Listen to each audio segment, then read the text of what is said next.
আসসালামু আলাইকুম। সকলে ভালোই আছেন আশা করি। সাউন্ড যদি ক্লিয়ার হয়ে থাকে তাহলে একটু কমেন্ট করে জানাবেন যে সাউন্ডটা ক্লিয়ার কিনা। আর কে কোন জায়গা থেকে আমাদের ক্লাসের সাথে আজকে যুক্ত হয়েছেন সেটাও একটু কমেন্ট সেকশনে আমাদেরকে জানাই দিন।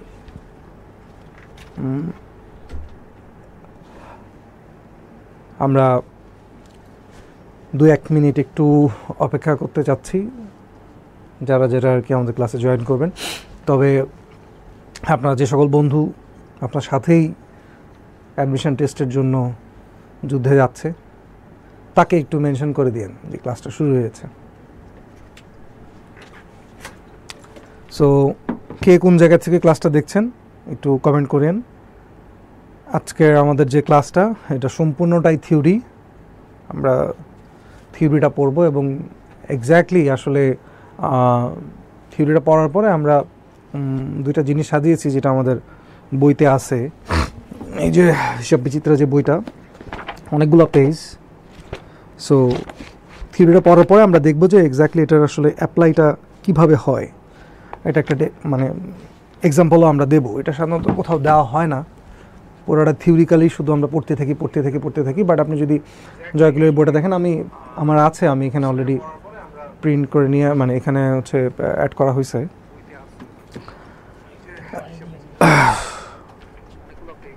আমরা একটু দেখতে যাচ্ছি যে কারা কারা জয়েন করেছে আমাদের ক্লাসে। কে কোন জায়গা থেকে ক্লাসটা দেখছেন একটু কমেন্ট করে জানান। আচ্ছা, সো আজকে আমাদের টপিক হচ্ছে হিসাব বিজ্ঞানের নীতিমালা। হিসাব বিজ্ঞানের নীতিমালা পুরোটাই থিওরি। এটাকে বেসিক্যালি ফ্রেমওয়ার্ক বলা হয়, ঠিক আছে, অ্যাকাউন্টিংয়ের ফ্রেমওয়ার্ক। তো এই যে কনসেপচুয়াল যে ফ্রেমওয়ার্কটা, আসলে এই জিনিসটা কি দেখেন, খুব সহজে বুঝাই যে যে কোনো একটা ঘর বা যে কোনো একটা বিল্ডিং বা যে কোনো একটা স্ট্রাকচার কিন্তু দাঁড়ায় থাকে শক্ত কিছু পিলারের উপরে, শক্ত কিছু ভিত্তির উপরে। ঠিক অ্যাকাউন্টিংয়ের যে হিসাব নিকাশ আমরা যে করি বা অ্যাকাউন্টিংটা যে পড়াশোনা করি, এটারও কিছু ভিত্তি আছে, অর্থাৎ কিছু রেফারেন্স আছে। অর্থাৎ আপনি যে একটা কাজ করছেন, যে ধরেন যে আপনি বকেয়া ভিত্তিতে হিসাব নিকাশ করছেন, আপনি 2025 সালের যে হিসাব নিকাশটা 2025 সালেই করছেন। কিছু কিছু হিসাব আপনি বন্ধ করে দিচ্ছেন, কিছু কিছু হিসাব আপনি 26, 27, 28 সালেও নিয়ে যাচ্ছেন। এই যে জিনিসগুলো কিসের বেসিসে করছেন, এটা একটা রেফারেন্স আছে, এটা একটা গাইডলাইন আছে। সেই গাইডলাইনগুলোই আজকে আমরা আলোচনা করব। মানে আমরা যা প্র্যাকটিসে যেটা করছি, যে ম্যাথ বা যে থিওরিগুলো যেভাবে আমরা সলভ করি, এগুলো অলরেডি আমরা করছি, কিন্তু অনেকেই জানি না যে এক্স্যাক্টলি আসলে কোন রেফারেন্স বা কিসের বেসিসে এই জিনিসটা আমরা করি। ঠিক আছে, এই যে একটু আগে বললাম যে আপনি 2024 সালের ইনকামটা 24 সালের ইনকামের ভিতরেই রাখবেন, ব্যয়টা ওই বছরেই রাখবেন, 25 সালে নিয়ে যাবেন না। আবার ধরেন আপনার অ্যাসেটটা আপনি এর পরের বছর নিয়ে যাবেন, তারপরের বছর নিয়ে যাবেন। এই যে কেন নিয়ে যাবেন তার রেফারেন্সটাই আজকে আমরা আলোচনা করব। ওই জিনিসগুলো যেটাতে দেওয়া আছে সেগুলোকেই বলা হচ্ছে ধারণা সংক্রান্ত কাঠামো, হিসাব বিজ্ঞানের ধারণা। ইংলিশে বলা হয় কনসেপচুয়াল ফ্রেমওয়ার্ক।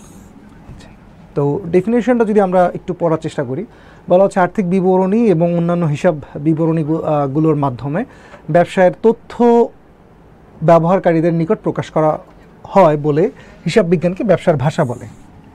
খুব ভালো কথা। ভাষার ন্যায় এসব তথ্য যেন সকলের নিকট বোধগম্য ও গ্রহণযোগ্য হয়, সেজন্য হিসাব বিজ্ঞানীগণ কিছু নির্দিষ্ট নিয়ম নীতি, দেখেন এই যে দেখছেন বলছে নির্দিষ্ট নিয়ম নীতি, বিধিবিধান। ওই আগের লাইফটাও তো আমাদের জয়গুলো পেজ থেকে গেছে না? আচ্ছা, কোনো সমস্যা নাই। আমরা একটা লাইভ স্টার্ট করেছিলাম, তো কি বলে যান্ত্রিক গোলযোগের কারণে আমরা লাইভটা ক্যান্সেল করে আবার নতুন করে লাইভ স্টার্ট শুরু করেছি। সো এখন যেখান থেকেই আমাদের মেইন পেজ যে জয়গুলিটা, সেখান থেকে লাইভটা যাচ্ছে এখন, তো কোনো সমস্যা নাই। আপনারা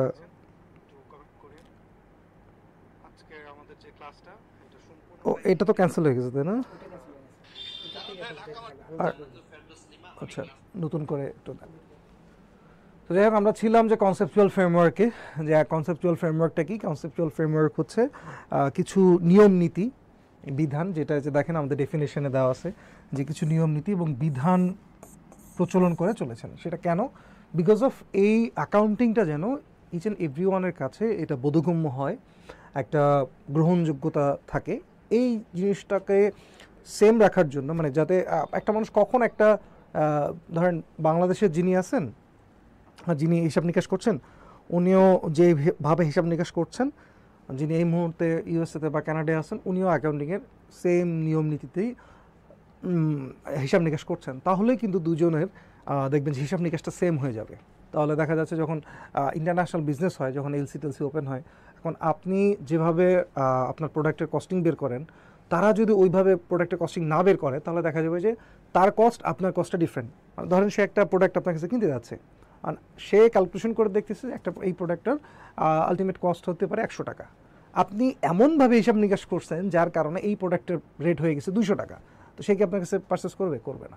আবার ধরেন এমনভাবে আপনি ক্যালকুলেশন করছেন যে আপনার ওই প্রোডাক্টের কস্টিং প্রাইস মানে প্রোডাকশন প্রাইসটা হয়ে গেছে 10 টাকা বা 20 টাকা, সেই ক্ষেত্রেও যদি আপনি আবার তার সাথে ট্রানজ্যাকশন করেন, লেনদেন করেন, তাহলে আপনি কিন্তু হিউজ একটা লস ফেস করবেন। সো এই কারণে যাতে ওই বিদেশে যে আছেন, ফরেন যে ইনভেস্টর আছেন বা ফরেন যে বায়ার আছেন, আপনি আর বাংলাদেশ থেকে আপনারা যারা আছেন, তো এই আপনাদের এবং আমাদের আর তাদের হিসাব নিকাশ মেথডটা যদি সেম হয়, তাহলে হচ্ছে কি আমাদের প্রোডাক্ট প্রাইসিংটা একটা কাছাকাছি চলে আসবে। ধরেন সে বলছে 100, আপনি বলতেছেন 105, তখন হয়তো বা সে এটাকে এগ্রি করবে। অথবা সে 100 বলছে, আপনি বলছেন 95, সে তখন হয়তো বা আপনার কাছে পারচেস করবে। কিন্তু ওই অ্যাকাউন্টিংয়ের হিসাব নিকাশের কারণে যদি আমাদের প্রোডাক্টের প্রাইসিংটা যদি হিউজ পরিমাণ ডিফারেন্ট হয়ে যায়, তাহলে এখানে কিন্তু আর বিজনেস হচ্ছে না। সো এই জায়গাটাকে কমানোর জন্যই, যাতে এই ঝামেলাটা না হয়, এই ঝামেলাটা না কমানোর জন্যই এই দেখেন বলছে হিসাব বিজ্ঞানীগণ, ঠিক আছে, হিসাব বিজ্ঞানীগণ কিছু নির্দিষ্ট নিয়ম নীতি বা বিধান প্রচলন করে চলেছেন। এরপরে বলছে এই নির্দিষ্ট নিয়ম নীতি ও বিধান হিসাব বিজ্ঞান পেশার সাথে জড়িত সকলেই অনুসরণ করে। দেখছেন, সকলে, এই সকল বলতে, এই সবাই বলতে আপনার ন্যাশনাল এবং ইন্টারন্যাশনাল সকলকেই বোঝানো হচ্ছে।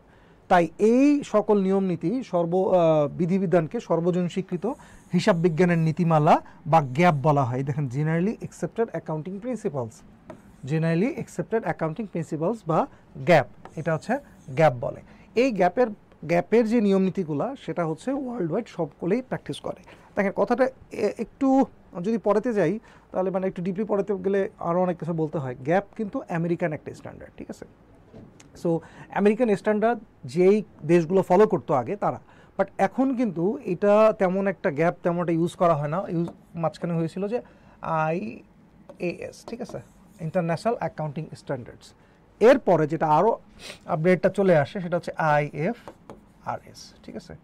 IFRS এইটা কিন্তু এখন বেসিক্যালি সকলেই ফেস করে। যে গ্যাপ ছিল ইন্টারন্যাশনাল ফার্স্টের দিকে, যে আমেরিকান কোম্পানিগুলো, আমেরিকান যে স্ট্যান্ডার্ড যারা ফলো করতো তারা। এরপরে কি হলো যে আমেরিকান ওই স্ট্যান্ডার্ডগুলোতে কিছু জায়গায় ঝামেলা ছিল, এরপরে নতুন করে আবার কিছু রুলস অ্যান্ড রেগুলেশন নিয়ে আসা, সেটাকে বলা হয় IAS, ইন্টারন্যাশনাল অ্যাকাউন্টিং স্ট্যান্ডার্ডস। এরপরে এই IASগুলোকে আবার রিপ্লেস করতেছে IFRS, এইটা হচ্ছে ইন্টারন্যাশনাল ফাইন্যান্সিয়াল রিপোর্টিং স্ট্যান্ডার্ডস, ঠিক আছে। এই দেখেন, ফাইন্যান্সিয়াল কথাটা চলে আসছে, আর রিপোর্টিং, ঠিক আছে, যে আপনি আপনার আর্থিক বিবরণীতে এই জিনিসগুলো কীভাবে প্রেজেন্ট করবেন, কীভাবে কোনটা রিকগনাইজ করবেন, সেই জিনিসগুলোকে একদম পূর্ণাঙ্গ আকারে বলা থাকে IFRS-এ। বাংলাদেশে এখনও অনেক যেমন IAS অ্যাপ্লিকেশন আছে, এই জিনিসগুলোকে আস্তে আস্তে এই IFRS রিপ্লেস করে নিচ্ছে। তো এই যেই জিনিসটা আমরা বুঝাতে যাচ্ছি, যে বেসিক্যালি এগুলো হচ্ছে নিয়ম নীতি, যেই নিয়মগুলো অনুযায়ী আমাদেরকে অ্যাপ্লাই করতে হয়। যেমন IFRS 17 অথবা 18 2026 কি 28 সালের দিকে ওই IFRS দুটো বাংলাদেশে ইমপ্লিমেন্ট হবে, এখনও হয়নি। যেমন বর্তমান ব্যাংকিং সেক্টরে, যেমন আমি খুব বেশি একটা ইম্পর্টেন্ট না এই জিনিসগুলো, কারণ হাই থটের ব্যাপার, তো সো ইউনিভার্সিটি লেভেলে খুব বেশি এটা আসে না, বাট যারা একটু অ্যাকাউন্টিং রিলেটেড একটু প্যাশন আছে বা অনেক কিছু জানতে ইচ্ছা করে, তাদের জন্য বেসিক্যালি এটা। তো দেখেন, আমাদের আগে IAS একটা ছিল যে 37, ঠিক আছে, সেইটাকে রিপ্লেস করে এখন IFRS 9 আসতেছে। এটা বেসিক্যালি ব্যাংকিংয়ের জন্য, ব্যাংকিং ইন্ডাস্ট্রির জন্য এটা খুবই একটা খুব বড় ধরনের একটা চেঞ্জ আসতে যাচ্ছে আমাদের বাংলাদেশের ব্যাংকিং সেক্টরে। যখন এই IFRS 9 অ্যাপ্লাই হবে, তখন অনেক কিছু চেঞ্জ হয়ে যাবে, ঠিক আছে। আগে IAS 37 অ্যাপ্লাই করা হতো, এখন এই ব্যাংকিং ইন্ডাস্ট্রিটা হয়তো বা আগামী 2-1 বছরের ভিতরে আইসিআইবি অলরেডি সফটওয়্যার তারা তৈরিও করছে, তো সেক্ষেত্রে হয়তো বা তারা IFRS 9 ইউজ করবে ফর ফাইন্যান্সিয়াল ইনস্ট্রুমেন্ট। ঠিক আছে, IFRS 9 হচ্ছে ফাইন্যান্সিয়াল ইনস্ট্রুমেন্ট। এবং অ্যাকাউন্টিং যারা আপনারা আমার ক্লাস করছেন, এখানে যদি কেউ ফাইন্যান্সের স্টুডেন্ট থেকে থাকেন, তারা এই ফাইন্যান্সের যদি স্টুডেন্ট থেকে থাকেন, তারা হয়তো ফাইন্যান্সিয়াল ইনস্ট্রুমেন্ট এই কথাটা অনেকেই শুনে আসছেন। তো যাই হোক, ওই বিষয়গুলো পড়াচ্ছি না। যেটা বেসিক্যালি আমি যেটা পড়াতে যাচ্ছিলাম যে গ্যাপ, আজকে আমরা আলোচনা করব গ্যাপ নিয়ে, আজকে IFRS নিয়ে কোনো আলোচনা করব না, বিকজ অফ আমাদের ইন্টারমিডিয়েটের দিকে যে অ্যাকাউন্টিংটা রয়েছে, সেই অ্যাকাউন্টিংটা বেসিক্যালি গ্যাপকে ফলো করে। ঠিক আছে, বাট কিছু জায়গায় আপনি যদি চিটাং ইউনিভার্সিটির কোশ্চেনটা ফলো করে দেখেন, রাশিয়া ইউনিভার্সিটির কোশ্চেন দেখেন, অথবা গুচ্ছর যদি একটা কোশ্চেন দেখেন, দেখবেন IAS থেকে কোশ্চেন আসে, IAS থেকে কোশ্চেন আসে। IAS 2-তে কী বলা, IAS 16-এ কী বলা, IAS 10-এ কী বলা, 18-এ কী বলা, এই জিনিসগুলো কিন্তু চিটাং ইউনিভার্সিটির কোশ্চেনে আসে। তো যদি এর পরে চলে যাই, দেখেন এখানে মোটামুটি গ্যাপেরই কথা বলা হচ্ছে যে accounting financial accounting standard board. ঠিক আছে, এখানে বলছে প্রদত্ত হিসাব বিজ্ঞানের সংক্রান্ত কাঠামো কনসেপচুয়াল ফ্রেমওয়ার্ক অফ অ্যাকাউন্টিং 4টা দফা দিছে। 4টা দফা দিছে। এই 4টা দফার ভিতরে প্রথম দফাটা হচ্ছে আর্থিক প্রতিবেদন তৈরির উদ্দেশ্য। অর্থাৎ আমি যে কারণে অ্যাকাউন্টিংটা ইউজ করি তার একটা রিজন আছে, সেটা হচ্ছে আমাকে আর্থিক প্রতিবেদন তৈরি করতে হবে। এই যে আর্থিক প্রতিবেদন আমাকে তৈরি করতে হবে, অন দ্য বেসিস অফ এটা আমি আমার অ্যাকাউন্টিং অ্যাপ্লাই করি। কেন অ্যাপ্লাই করি? বিকজ অফ আমার এই ফাইন্যান্সিয়াল রিপোর্টিংটা, আমরা যেটাকে IFRS বলি, এইটা আমাকে তৈরি করতে হবে। এরপরে আসতেছে হিসাব বিজ্ঞানের তথ্যের গুণগত বৈশিষ্ট্য। এরপরে আরেকটা যে কাঠামোটা, সেটা হচ্ছে হিসাব বিজ্ঞান তথ্যের গুণগত বৈশিষ্ট্য। প্রথমটা হচ্ছে আর্থিক প্রতিবেদনের উদ্দেশ্য, পরেরটা হচ্ছে হিসাব বিজ্ঞান তথ্যের গুণগত বৈশিষ্ট্য। এরপরে আরেকটা যেটা হচ্ছে যে আর্থিক বিবরণীর উপাদানসমূহ। আমি যে আর্থিক বিবরণীটা প্রস্তুত করব, সেটাতে আসলে কোন কোন ধরনের উপাদান থাকবে, কোন কোন জিনিসগুলা থাকবে, আমার উদ্ধৃতপত্রে কোনগুলো থাকবে, আমার প্রফিট অ্যান্ড লসে কোনগুলো থাকবে, আমার মালিকানা সত্ত্ব বিবরণীতে কোনগুলো থাকবে, আমার ক্যাশ ফ্লো স্টেটমেন্ট, নগদ প্রবাহ বিবরণী, ওগুলোতে কোন কোনগুলো উপাদান থাকবে, এইটা এখানে বলা হচ্ছে। দেন লাস্টে মোস্ট অফ দ্য ইম্পর্টেন্ট, এটা হচ্ছে পরিচালনা নির্দেশাবলী। এই পরিচালনা নির্দেশাবলীতে আমার ধারণা আছে, অ্যাজাম্পশন আছে, আমার প্রিন্সিপাল আছে এবং আমার কনস্ট্রেইন আছে। ঠিক আছে, এই তিনটা থেকে আমাদের কিন্তু আবার অনেক কোশ্চেন আসে। ঠিক আছে, মোটামুটি যে 4টা আমরা দেখলাম, 4টা কাঠামো, এই 4টা কাঠামোর ভিতরে এই যে যেটা লাস্ট ওয়ান 4 নাম্বার যে জিনিসটা, এইখান থেকে কিন্তু আমাদের অনেক কোশ্চেন আসে। ঠিক আছে, আমরা পরের পেজে চলে যাই।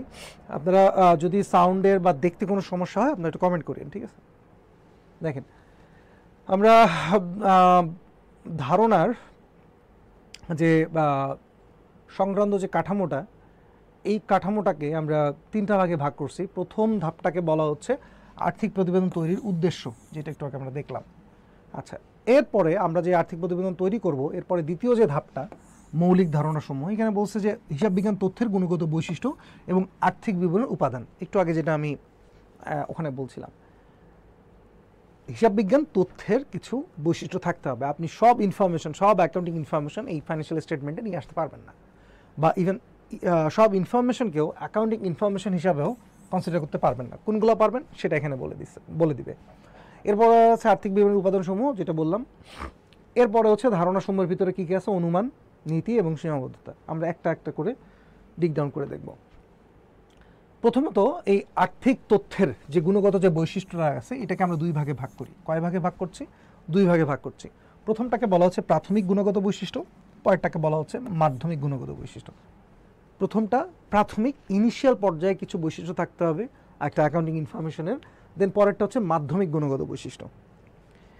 এরপরে যদি আমরা দেখি পরের স্লাইডটা, যে প্রাথমিক গুণগত বৈশিষ্ট্যগুলো কী কী। প্রাথমিক গুণগত বৈশিষ্ট্য প্রথমে আবার ক নাম্বার দেখেন বলা আছে, যে ক নাম্বারে বলছে রিলেভেন্স বা প্রাসঙ্গিকতা।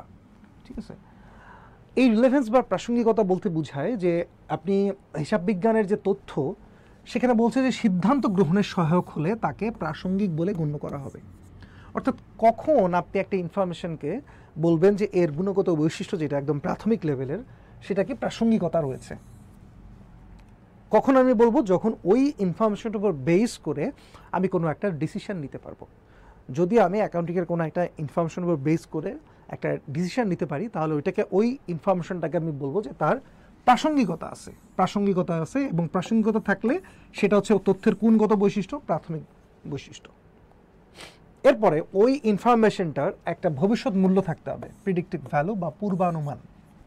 ঠিক আছে, ধরেন আপনি 2024-এ আপনি বা আমরা 2021, 22, 23 মোটামুটি করোনার কারণে অনেক বিজনেস ডাউন করছে, অনেক বিজনেস আপ করছে। তো এই ইনফরমেশনটা যে মানে যখন করোনার সময় লকডাউন হয়ে যায়, আপনারা যারা ক্লাস করছেন আপনারা ওই সময় অনেক মানে তো ছোটোই ছিলেন, ক্লাস 9-10-এ পড়েন হয়তো বা। তো ওই মোমেন্টে দেখবেন যে ওই বেসড অন দিস ইনফরমেশন যখন দেখা হচ্ছে যে লকডাউনটা বাড়তেছে, ওই ইনফরমেশনও বেস করে কিন্তু আমরা কি প্রোডাকশন কমাই দিচ্ছিলাম। আবার ওই সময় কিছু কিছু বিজনেস ভালো রান করছে, তাদের প্রোডাকশন আবার বেড়ে গেছিলো। এটা কেন? বিকজ অফ এই যে ইনফরমেশন। তো এই যে আমি দেখতেছি যে আমার করোনা যখন শাটডাউন ছিল তখন আমার সেলস কমে গিয়েছে। তার মানে কি পরে আপনি কী করবেন? আপনি সেলস আরও কমাবেন। তার মানে এখনকার যে ইনফরমেশনটা এটার একটা প্রেডিক্টিভ ভ্যালু বা পূর্বানুমান মূল্য আছে। ঠিক আছে, এটাকে বলা হচ্ছে। এরপর বলছে মতামত বা ফিডব্যাক ভ্যালু। এরপরে বলছে সময়ানুক, টাইমলেস বা যথাকালীনতা। টাইমলেস বলতে কি ইনফরমেশনটা টাইমলি আসতে হবে। এখন আগেরটাই বলি, 2021-22 সালে আপনার বিজনেস খারাপ ছিল। এখন আপনি ডিসিশন নিতে যাচ্ছেন 24 সালে আপনি কী করবেন। এখন 24 সালে তো আর করোনা নাই, 24 সালে ভালো, 25 সালে করোনা নেই, 25 সালে ভালো। তো এখন এই ইনফরমেশনটা যদি আপনাকে আরও পরে দেওয়া হয়, যে আপনি যখন ডিসিশন নিচ্ছেন যে এখন 25 সালে আপনি প্রোডাকশন কেমন করবেন, 21-22 সালে খারাপ ছিল আপনার মানে বিজনেস ক্লোজ ছিল on the because of corona, এখন আর করোনা নেই, তাহলে আপনি এখন প্রোডাকশন বাড়াই দেন। কিন্তু এখন যে করোনা নাই, এই ইনফরমেশনটা যদি আরও 1 বছর পরে আপনাকে দেওয়া হয়, তখন কি এটার কি মানে টাইম যে মানে যেখানে যেটা বলছে সময়ানুক বা টাইম লাইননেস, যথাকালীনতা, এটা কি থাকতেছে না। তার মানে অ্যাকাউন্টিং ইনফরমেশনগুলো আপনার কাছে টাইমলি আসতে হবে। ডিউরিং যে ইনফরমেশনটা ঠিক যে সময়ের জন্য উপযুক্ত ওই সময়ের ভিতরেই আসতে হবে। যদি আসে তাহলে আমরা বলবো এর প্রাসঙ্গিকতা রয়েছে। এরপর হচ্ছে বিশ্বাসযোগ্যতা কেন? এখন আপনি অ্যাকাউন্টিংয়ে এমন কোনো ইনফরমেশন নিয়ে আসতে পারবেন না যেটা কেউ বিশ্বাস করবে না, এমন কোনো ইনফরমেশন নিয়ে আসা যাবে না। প্রথমত হিসাব বিজ্ঞানের তথ্য অবশ্যই ভুল ত্রুটি মুক্ত এবং পক্ষপাতহীন হতে হবে। পক্ষপাতহীন মানে মালিকেরও না, কনজিউমারও না, গভর্নমেন্টেরও না। কাউকে ফেয়ার করে বা কাউকে হচ্ছে ফেভার করে আপনি ইনফরমেশনটাকে চেঞ্জ করতে পারবেন না, মডিফাই করতে পারবেন না। ধরেন আমরা বললাম যে এই বছর ধরেন গ্রামীণফোন বললাম যে 40,000 কোটি টাকা প্রফিট করছে। এই যে 40,000 টাকা প্রফিট করছে, যদি অ্যাকাউন্টেন্ট তার হিসাব নিকেশে এটা দেখায়, তার মানে গ্রামীণফোন খুব ভালো কাজ করতেছে। এতে কি হবে যে বাকি যারা ইনভেস্টর আছে তারা বেশি করে ইনভেস্ট করবে এবং দেখা যাচ্ছে ব্যাংকাররা এটাতে বেশি করে লোন দিবে। যেহেতু তার ফাইন্যান্সিয়াল স্টেটমেন্টে বলা আছে সে 40,000 টাকা ক্রোড় হচ্ছে প্রায় প্রফিট করছে। এক্স্যাক্টলি যদি দেখা যায় যে গ্রামীণফোন আসলে ওই ধরনের প্রফিট করে নাই, তাহলে যারা তাকে বিশ্বাস করে ইনভেস্ট করলো তাহলে তারা লসের সম্মুখীন হবে, তাই না? আবার ধরেন কোম্পানি অনেক ভালো করছে কিন্তু আপনি ভুল করে করলেন যে না, কোম্পানি আসলে কোনো প্রফিটই করে নাই, তখন কী হবে? তখন ওই ব্যাংকাররা বা ধরেন যে ইনভেস্টররা ওখান থেকে আস্তে আস্তে ফিরে আসবে, কিন্তু আসলে কোম্পানিটা এক্স্যাক্টলি ভালো করছে। তো এই জন্যই বলা হচ্ছে পক্ষপাতহীন বলতে বোঝাচ্ছে একদম ট্রু অ্যান্ড ফেয়ার ভিউ, একদম মানে যা ওই যে অ্যাট অ্যাকচুয়াল বলে যে অ্যাট অ্যাকচুয়াল যা হবে আপনি তাই দিবেন। একজন অ্যাকাউন্টেন্টের দায়িত্বই থাকে যে হিসাব বিজ্ঞান তথ্যগুলো সবসময় ভুল ত্রুটি মুক্ত থাকতে হবে। এরপরে বলছি হিসাব বিজ্ঞান তথ্য বিশ্বাসযোগ্য হতে হলে অবশ্যই যাচাইযোগ্য, নিরীক্ষণযোগ্য হতে হবে। দেখেন অ্যাকাউন্টিংয়ের আপনি যখন এফএস তৈরি হয়, ফাইন্যান্সিয়াল স্টেটমেন্ট আমরা সংক্ষেপে বলি এফএস, এই এফএসটা কিন্তু একজন অডিটর দ্বারা এটা কিন্তু অডিট করতে হয়। ঠিক আছে, এই যে অডিট যখন করবে তার মানে কি এটা নিরীক্ষণযোগ্য। এখন আপনি বললেন যে আপনার কোম্পানি আপনি অনেক প্রফিট করছেন কিন্তু আপনি অডিট করতে দিবেন না, তার মানে কি আপনার একটা ঝামেলা আছে। আপনি বলতেছেন যে না আমি অনেক ভালো, কিন্তু আপনি আসলেই ভালো কিনা এইটা এই নিরীক্ষা করতেই আপনি দিচ্ছেন না, তাহলে এটা কিন্তু আমরা অ্যাকাউন্টিংয়ের যে গুণগত বৈশিষ্ট্য এটা আমরা বলতে পারবো না। কেন বলতে পারবো না? কারণ ওইটা তো আপনি নিরীক্ষাই করতে দিলেন না। তার মানে অ্যাকাউন্টিং ইনফরমেশনগুলো অবশ্যই এই নিরীক্ষণযোগ্য বা অডিট করার মতো তার ক্যাপাসিটি থাকতে হবে, ক্যাপাবল থাকতে হবে। এরপর বলছে বিশ্বাসযোগ্য উপস্থাপন ও নির্ভরযোগ্য বর্ণনা। আপনি যখন কোনো কোম্পানির অ্যানুয়াল রিপোর্ট পড়বেন, ফাইন্যান্সিয়াল স্টেটমেন্ট পড়বেন এবং পড়ার পরে দেখবেন নিচে এগুলো নোট আকারে দেওয়া থাকে, ছোট ছোট নোট দেওয়া থাকে। নোটগুলোর কাজ হচ্ছে যে আপনার যে অ্যাসেটটা, লাইবিলিটি বা ওনার সিকিউরিটি বা টোটাল ইনকাম, মানে এফএসের যে মুভমেন্টটা, এফএসের যে অ্যামাউন্টটা 2024 থেকে 2025-এ যে চেঞ্জটা হয়েছে, এটা কেন হয়েছে, কীভাবে হয়েছে, সেটা নোটের মাধ্যমে আমরা বুঝতে পারি। আপনি নর্মাল এফএস দেখলে বুঝতে পারবেন না, যখন অডিটেড এফএস দেখবেন বা অ্যানুয়াল রিপোর্টে যখন এফএসটা দেখবেন তখন দেখবেন যে নোটেই অনেক বড়। আচ্ছা, ক্লাসে ওই জিনিসটা বলেছিলাম সকালের ক্লাসে যে ফাইন্যান্সিয়াল স্টেটমেন্ট 4, 5, 6, 7, 8, 10 পেজ হয়, কিন্তু এর যে নোটটা, এই নোটেই দেখা যায় 100-200 পেজ হয়ে যায়। কারণ ওই নোটগুলোতেই পুরা জিএলের একটা ম্যাপিং দেওয়া থাকে, আপনার এই মুভমেন্টগুলো দেওয়া থাকে, সবগুলো দেওয়া থাকে। তো ওইটা দেখে খুব ইজিলি বোঝা যায়। সো এই যে অ্যাকাউন্টিং বলছে যে আপনার বিশ্বাসযোগ্য উপস্থাপন বা নির্ভরযোগ্য বর্ণনা হইতে হবে। এরপরে দেখেন আবারও লাস্টে বলছে তথ্য নির্বাচন, তৈরিকরণ এবং উপস্থাপনের ক্ষেত্রে হিসাব রক্ষণকে অবশ্যই নিরপেক্ষ, নিউট্রাল। এই যে একটু আগে যেটা বললাম পক্ষপাতহীন, ওইটাই বলছে নিরপেক্ষ বা নিউট্রাল থাকতে হবে। আপনি এখানে বায়াস হয়ে আপনার ইনফরমেশনের উপর বেস করে কেউ যেন ক্ষতিগ্রস্ত না হয়। এরপরে আমরা বলছি মাধ্যমিক গুণগত বৈশিষ্ট্য, আগেটা ছিল প্রাথমিক। যেই গুণগতগুলো যেই কথাবার্তাগুলো আমরা বললাম সেটা ছিল প্রাথমিক, ইনিশিয়াল পর্যায়ে ওই ক্যারেক্টারগুলো একটা অ্যাকাউন্টিং ইনফরমেশন থাকতে হবে। এরপরে বলা হচ্ছে মাধ্যমিক গুণগত বৈশিষ্ট্য, প্রথমটাকে বলা হচ্ছে তুলনাযোগ্যতা বা কম্পারেবিলিটি। আপনি কখন তুলনা করতে পারবেন? যখন জিনিসগুলো সেম হবে। ঠিক আছে, দেখেন বলা হচ্ছে হিসাব বিজ্ঞান তথ্য একই ধরনের অন্য প্রতিষ্ঠানের তথ্যের সাথে তুলনাযোগ্য হতে হবে। এখন আপনি ধরেন দুটা জুতার কোম্পানি, বাটা এবং অ্যাপেক্স। এখন বাটার যে সিস্টেম, অ্যাপেক্সের একই সিস্টেম হবে। এখন আপনি এমন যদি কোনো একটা বাটায় ধরেন এমন একটা তার ফাইন্যান্সিয়াল স্টেটমেন্টে বা আর্থিক বিবৃতি এমন একটা ইনফরমেশন পাইলেন, এমন একটা কস্ট দেখলেন যেটা কিনা অ্যাপেক্সের ভিতরে নাই, তখন কিন্তু আপনি কোশ্চেন তুলতে পারবেন যে ভাই আপনারা তো দুজনে একই কাজ করছেন, একই জুতা বানাচ্ছেন, তাহলে সে অ্যাপ্লাই করছে, আপনি করেন নাই। সে বলতেছে যে এটা স্বলিখিকে করা যাবে, কিন্তু আপনি বলছেন না এটা স্বলিখিকে হবে না, ক্রমরা সমান। এই যে একটা ঝামেলা হলো না, এটা হলেই কিন্তু অ্যাকাউন্টিংয়ের তার এই যে গুণগত বৈশিষ্ট্যটা হারাই ফেলবে।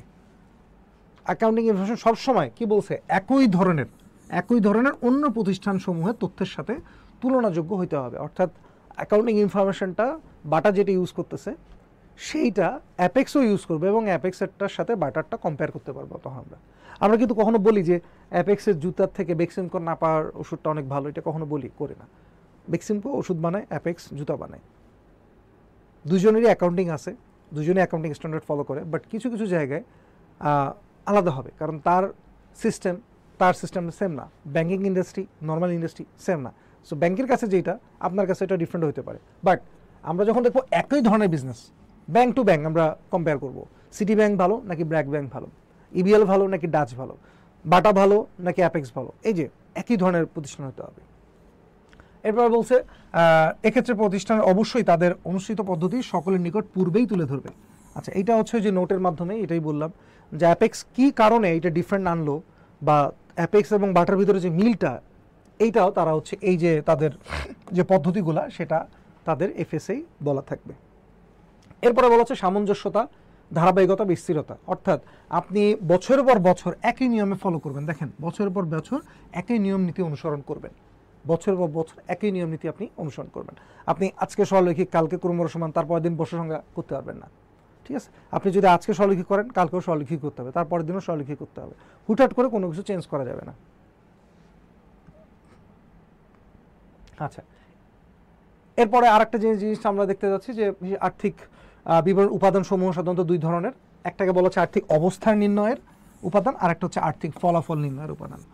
অবস্থানটা সাধারণত আমরা কীভাবে বুঝি যে আমার আসলে আর্থ সামাজিক অবস্থা কতটুকু ভালো, আমার সম্পত্তি কেমন আছে। যদি একটা লোকের বাড়ি গাড়ি এই জিনিসগুলো যদি থাকে, তাহলে আপনি সাধারণত বলতে পারতেছেন যে না, লোকটা ভালো, লোকটা মানে তার আর্থিক অবস্থানটা ভালো। তার যেহেতু আপনি গাড়ি দেখছেন, তার আপনি বাড়ি দেখছেন, তো এটা দেখে মনে করতেছেন না ওই লোকটা ভালো। আর যখন দেখবেন যে তার স্যালারিটা হয়তো বা এটা কেউ বলবেও না তার কার কত স্যালারি, কিন্তু যখন দেখবেন যে সে পার মান্থ অনেক ভালো একটা স্যালারি পাচ্ছে, তখন বলবেন যে হ্যাঁ, সে আর্থিকভাবেও উন্নতি করতেছে। অবস্থান বোঝার জন্য তার অ্যাসেটটা অনেক থাকে না, যে বাপদাদা থেকে অনেক জমিদারি সম্পত্তি পাইছে, নিজে কিছু করে না, তার মানে কি তার আর্থিক অবস্থানটা ভালো, সম্পত্তি কিন্তু সে নিজে কিছু করে না, এই কারণে আর্থিক ফলাফল যে তার ডেইলি ইনকাম যেটা বা ইয়ারলি যে ইনকাম সেটা কম। ঠিক আছে, এই জন্য দেখেন এই দুটো জিনিস কোথায় কোথায় হিট করে। দেখেন, আর্থিক অবস্থা যখন আমরা নির্ণয় করতেছি, তখন দেখেন আসতেছে কি দায়, সম্পত্তি এবং মালিকানা সত্ত্ব। এই তিনটা জিনিসের মাধ্যমে আমরা আর্থিক অবস্থা নির্ণয় করছি। আর যখন আর্থিক ফলাফল নির্ণয় করতে যাচ্ছি তখনই আমাদের ভিতরে দেখেন এই যে আয়, লাভ, ক্ষতি, ব্যয়, এই জিনিসগুলো আসতেছে, এবং মালিক কর্তৃক বিনিয়োগ, বন্টন। মানে আমি যেটা সহজে আপনাকে বুঝাতে চাইছিলাম যে আর্থিক অবস্থার যখন কথা বলবে তখন দেখবেন অ্যাসেট সাথে জড়িত, আর আর্থিক ফলাফল যখন কথা বলবে তখন দেখবেন আয়ের সাথে কারা কারা জড়িত। এইটা একটু সহজে মনে রাখার জন্য এটা আপনাদের একটা ট্রিক্স, ঠিক আছে। এর পরের পার্টটাতে যাই, খুব দ্রুত আজকে শেষ করছি। দেখেন এখানে একটা কোশ্চেন আছে ঢাকা বিশ্ববিদ্যালয়ের এবং চিটাগাং ইউনিভার্সিটিতে এই কোশ্চেনটা আসছিল যে হিসাব বিজ্ঞানের কোন নীতি কোম্পানির বিভিন্ন বছরের আর্থিক অবস্থার তুলনা করতে সাহায্য করে। আমরা এমন এখানে একটা নীতি আছে যেই নীতিটা যদি আমরা মেনটেন করি তাহলে আমরা কি আর্থিক অবস্থার তুলনা করতে সাহায্য করবে। সেটা কেমন?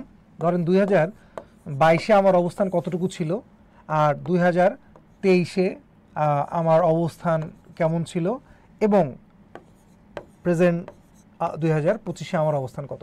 তো আমি যদি একই নিয়ম ফলো করি তাহলে আমার দেখা যাবে যে প্রফিটটা 22-এও যেভাবে বের হয়েছিল 23-এও ওইভাবে বের হয়েছে এবং 25-এও ওইভাবে বের হয়েছে। এখন না আমি বলতে পারবো যে হ্যাঁ 2022-এ আমি খারাপ ছিলাম, 23-এও খারাপ ছিলাম, এবং একই নিয়ম ফলো করে আমি 25-এ এসে ভালো করছি, তাই না? এইটাই হচ্ছে কিন্তু আসলে বেসিক্যালি এই কোশ্চেনটা বলতে যাচ্ছে। আপনি ধরেন 2022 সালে এমন একটা পদ্ধতি মেনটেন করছেন, ধরেন স্বলিখিক পদ্ধতি মেনটেন করছেন, সেক্ষেত্রে আপনার অপচয়ের পরিমাণটা কম ধরা হয়েছিল। যদি আপনার ব্যয় কম থাকে তার মানে কি আপনার আয় অনেক বেশি ছিল। আবার ধরেন 25 সালে এসে এমন একটা পদ্ধতি মেনটেন করছেন যেখানে আপনার ব্যয় অনেক কম দেখাচ্ছে। তো ব্যয় যদি কম দেখায় তাহলে ডেফিনেটলি আপনার আয় অনেক বেশি দেখাবে, সেক্ষেত্রে আপনার আর্থিক অবস্থার কখনো তুলনা করা যাবে না। আমি জানি না আপনারা বুঝতেছেন কি না, বুঝলে একটু কমেন্ট সেকশনে বলবেন যে ভাই বুঝি নেই, বা রিপিট করতে বলবেন, দেন আই উইল রিপিট। তো যে জিনিসটা বুঝাইতে যাচ্ছিলাম এখানে, যদি আপনার প্রতি বছরই আপনার নিয়ম নীতিটা যদি একই হয় তাহলে আপনার বিভিন্ন বছরের তুলনা করা যাবে, আপনি তুলনা করতে পারবেন, আদারওয়াইজ পারবেন না। তো সেখানে আমরা রক্ষণশীলতা দেখতেছি, এটা হবে না, অ্যাক্রুয়াল এটাও হবে না, চলমান পজিশন হবে না, সামঞ্জস্যতা হচ্ছে না, প্রাসঙ্গিকতা, তাই না? আচ্ছা, এটা একটা অ্যান্সার বলবেন যে কে কোনটা হতে পারে, বলেন তো। আপনি যদি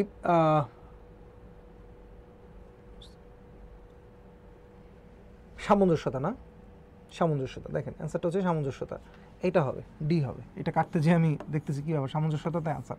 যে আপনি প্রতি বছর যদি একই নিয়ম নীতি ফলো করেন তাহলেই হচ্ছে আপনার বিভিন্ন বছরের আর্থিক বিবরণের সাথে তুলনা করা যাবে। দেখেন এটাই হচ্ছে আমাদের অ্যান্সার, যে সামঞ্জস্যতা অনুযায়ী একটি প্রতিষ্ঠানের বছর পর বছর একই নিয়ম নীতি অনুসরণ করা যায়, যার ফলে কোম্পানির বিভিন্ন বছরের আর্থিক অবস্থা তুলনা সহজ ও অর্থবহ হয়। ওকে, আমরা এরপর আরেকটা কোশ্চেন করি। বলা হচ্ছে নিচের কোনটি আর্থিক বিবরণী গুণগত বৈশিষ্ট্য নয়। গুণগত বৈশিষ্ট্যর কথা বলা হচ্ছে যে এমন এখানে একটা জিনিস আছে যেটা আমরা গুণগত বৈশিষ্ট্য বলা যাবে না। কোনটা হতে পারে বলেন তো?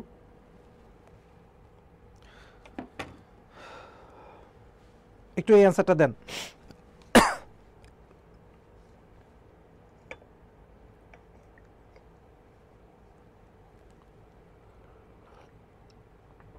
যে একটু আগে আমি পড়াইলাম যে নিচের কোনটি আর্থিক বিবরণী গুণগত বৈশিষ্ট্য।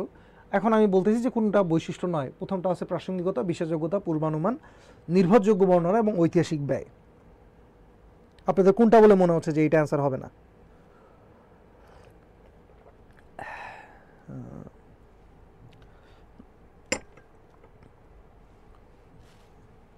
দেখেন মোটামুটি আমরা এই পাঁচটার মধ্যে এই চারটায় আমরা তখন দেখছি। প্রাসঙ্গিকতাও একটা তার বৈশিষ্ট্য, বিশ্বাসযোগ্যতা, পূর্ণানুমান এবং নির্ভরযোগ্য বর্ণনা, ট্রু অ্যান্ড ফেয়ার প্রেজেন্টেশন, ঠিক আছে। এটা আমরা পেয়েছি গুণগত বৈশিষ্ট্যের ভিতরে। যেটা আমরা পাইনি ঐতিহাসিক ব্যয়, এটা হিসাব বিজ্ঞান তথ্যের গুণগত বৈশিষ্ট্য নয়। আচ্ছা, আমরা পরের স্লাইডে চলে যাই। দেখেন এইটাই সেই কোশ্চেন যেটা আমাদের এই যে অ্যাকাউন্টিংয়ের যে বইটা আছে হিসাব বিচিত্রায় প্রত্যেকটা কোশ্চেনের ব্যাখ্যা হিসেবে এটা দেওয়া আছে। আচ্ছা, আরও একটা কোশ্চেন আছে, বলা হচ্ছে কোনটি হিসাব বিজ্ঞান তথ্যের প্রাথমিক গুণগত বৈশিষ্ট্য নয়। আগেরটাই কিন্তু অতটা ব্রডলি বলে নাই, শুধু বলছিল যে গুণগত বৈশিষ্ট্যের কথা, কিন্তু এখানে কিন্তু বলে দিচ্ছে যে প্রাথমিক গুণগত বৈশিষ্ট্য নয়।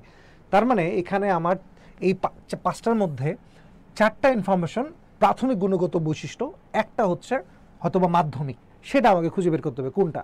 সময়ানুগ, ভবিষ্যৎবাণী, যাচাইযোগ্য, সামঞ্জস্যতা ও নিরপেক্ষতা, এইটার মধ্যে কোনটা অ্যান্সার হবে?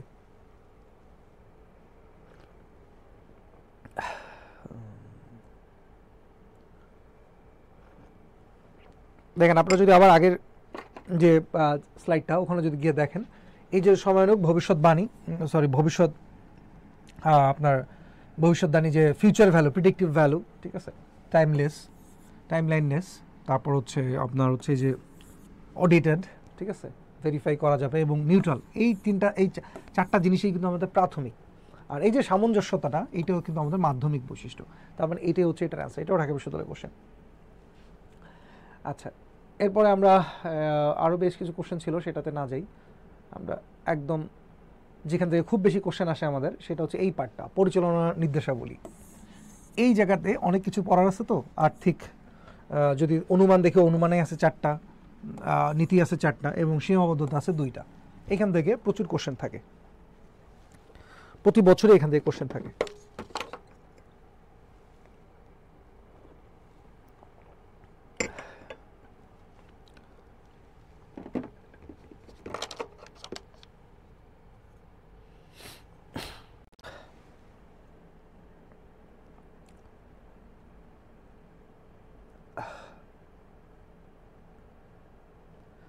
আচ্ছা, রায়হান হোসেন বলছিলেন যে একটু আগে একটা কমেন্ট করছিলেন যে লেখা বোঝা যায় না, মানে এই যে বোর্ডের যে লেখাগুলো সেটা আপনারা দেখতে পাচ্ছেন না। আমিও একটা ফোন থেকে লাইভ দেখছি, আমার কাছে কিন্তু এটা ভিজিবলি মনে হচ্ছে। খুব ছোট কোনো লেখা কিন্তু আমরা দিচ্ছি না এই জায়গায়। ওকে,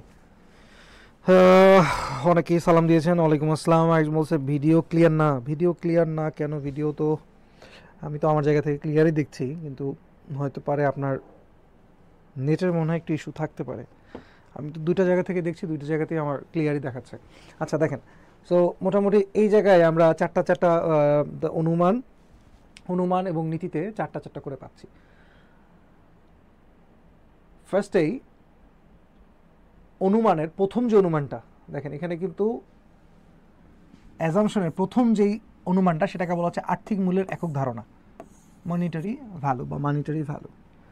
এই অ্যাজাম্পশনটার বেসিক কথা কি? বেসিক কথা হচ্ছে যে আমরা হিসাব নিকাশে শুধু ওই সব বিষয় লিপিবদ্ধ করতে হবে যেগুলো কিনা অর্থের মূল্য দ্বারা পরিমাপ করা যায়। তার মানে অ্যাকাউন্টিংয়ের যে কোনো ইনফরমেশন অবশ্যই সেটা আমার টাকার অঙ্কে পরিমাপ করা যাবে। এই ধরনের ইনফরমেশনগুলোকে আমরা এখানে ইনক্লুড করব। এটি হচ্ছে মনিটারি ভ্যালুর মেইন কথা। মানিটারি ভ্যালুই মানে হচ্ছে টাকার অঙ্ক। এই যে মানিটারি টাকার অঙ্ক। দেখেন বলা হচ্ছে যে অর্থের মূল্য পরিমাপ করা যায় না এমন কোনো ঘটনাকে অন্তর্ভুক্ত করা হবে না। এটা হিসেব বিজ্ঞানের মৌলিক ধারণা বলা হয়। মৌলিক ধারণা যে যেটাকে আপনি টাকার অঙ্কে মাপতে পারতেছেন না, সেটাকে আপনি রেকর্ড করতে পারবেন না, এটা বলা হচ্ছে। ঠিক আছে, দেখেন আমরা এটা যদি মানে এক্সাম্পলে বলি, তাহলে দেখেন ব্যবস্থাপকের সুনাম অন্তর্ভুক্ত হয় না। কেন? কারণ ব্যবস্থাপকের যে সুনামটা, এটা আর্থিক মূল্যের কোনো ধারণা নাই। ঠিক আছে, দক্ষ ব্যবস্থাপকের মৃত্যুজনিত ক্ষতি বা তার সুনাম লিপিবদ্ধ করা হয় না। কেন হয় না? কারণ আর্থিক মূল্যের একক ধারণা অনুযায়ী মনিটারি ভ্যালুতে বলা আছে যে এই জিনিসটা আপনি অ্যাপ্লাই করতে পারবেন না। এরপরে দেখেন আবার আরেকটা বলা হচ্ছে যে বিজনেসের যে সুনামটা, হয়তো এখানে নাই, বাট তারপর আমি বলতে যাচ্ছি যে বিজনেসের যে সুনামটা, ব্র্যান্ড ভ্যালু, সেটার কিন্তু একটা আর্থিক মূল্য থাকে। যখন কোনো বিজনেস টেক ওভার হয়, একটা কোম্পানি যখন আরেকটা কোম্পানিকে পারচেস করে, দেখা যায় তার যে নিট অ্যাসেটের ভ্যালু তার থেকে অনেক গুণ বেশি টাকা দিয়ে পারচেস করে। কেন পারচেস করে? Because of brand value. ওইটার কিন্তু অর্থের মূল্য দ্বারা পরিমাপ করা যায়। কিন্তু এই যে ব্যবস্থাপকের সুনাম, তারপর হচ্ছে কোনো কেউ মারা গেল, এটা একটা ক্ষতি হলো, এগুলো অর্থের মূল্য দ্বারা পরিমাপ করা যায় না। এই কারণে এই জিনিসগুলোকে আমরা রেকর্ড করি না। এরপর যদি আরেকটা অনুমানে যাই, বলা হচ্ছে যে ব্যবসায়িক সত্তা বা ইকোনমিক এন্টিটি, এইটাকে যদি আমরা বোঝার চেষ্টা করি, তাহলে আমরা বলবো যে মালিকের সত্তা, ব্যবসায়ের সত্তা হবে মালিকের সত্তা এবং অন্য ব্যবসার সত্তা হতে সম্পূর্ণ পৃথক বা স্বতন্ত্র।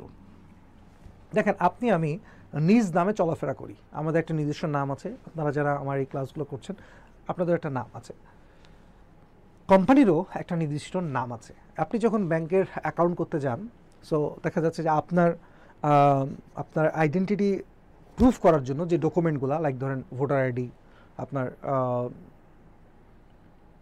ভোটার আইডি কার্ডটা থাকলেই হয়, আগে অনেক কিছুই লাগতো। দেখা যেত আপনি যখন স্টুডেন্ট, তখন আপনার এইচএসসি রেজিস্ট্রেশনের সার্টিফিকেট বা আপনার ওই এলাকার চারিত্রিক সনদপত্র, এই জিনিসগুলো দরকার হতো। এই জিনিসগুলো দেখে বোঝা যেত যে না, আপনি একজন আছেন। তো আপনার তখন ব্যাংক অ্যাকাউন্ট বা আপনি ওই নামে চলতে পারতেন। একটা কোম্পানিরও কিন্তু এই ধরনের কিছু ডকুমেন্ট থাকে, ট্রেড লাইসেন্স থাকে, কোম্পানি হলে তার এমইউ থাকে, ঠিক আছে, তার যে বিভিন্ন ধরনের মেমোরেন্ডাম এগুলো থাকে, তার বিন নাম্বার, টিন নাম্বার এসব থাকে। এইগুলোর মাধ্যমে একটা কোম্পানি কিন্তু একটা এনটিটি পায়।